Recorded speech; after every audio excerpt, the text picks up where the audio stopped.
বন্ধুরা, তোমরা সবাই কেমন আছো? নিশ্চয়ই ভালো আছো। আমি এখন আমার মেয়েকে পড়তে বসিয়েছি। দেখুন, কাজ দিয়েছি, এখন কাজ করছে, লেখা।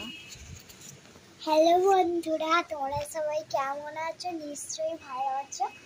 আমার মা হচ্ছে এই যে ড্রয়িং এর কাজ দিয়েছে। চলো এটা তাড়াতাড়ি করে ফেলি। এটা কিন্তু খুব সহজ। দেখুন বন্ধুরা, এখন লিখছে, ড্রয়িং করছে, কাজ দিয়েছি।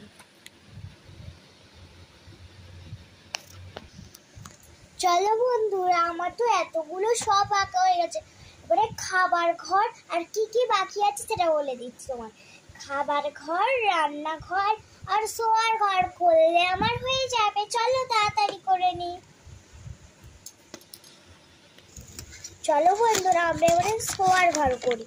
প্রথমে আমাদের এমনি চৌকো করতে হবে, করে ভিতরে একটা ছোট্ট চৌকো করলে।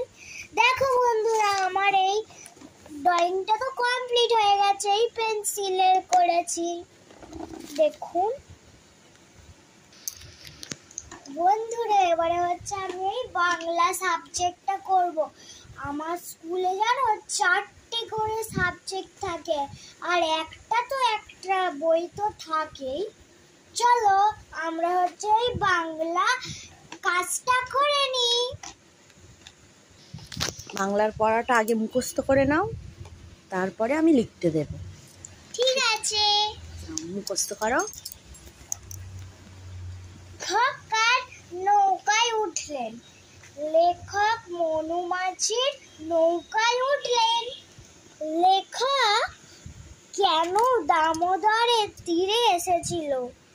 লেখক ভরা বর্ষায় নদীকে দেখবে বলে দামোদরের তীরে এসেছিল। বলো বলো।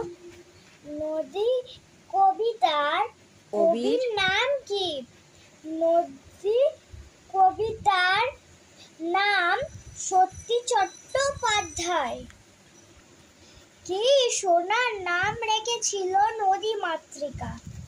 সোনার দিদিমণি সোনার নাম রেখেছিল নদী মাতৃকা। মুখস্থ হয়েছে? হ্যাঁ, আমার মুখস্থ। এবার আমি ধরে নেব। ঠিক নাও, এবার কোশ্চেনগুলো আমি ধরে ফেলি। ঠিক আছে, বলো, লেখক কার নৌকায় উঠলেন?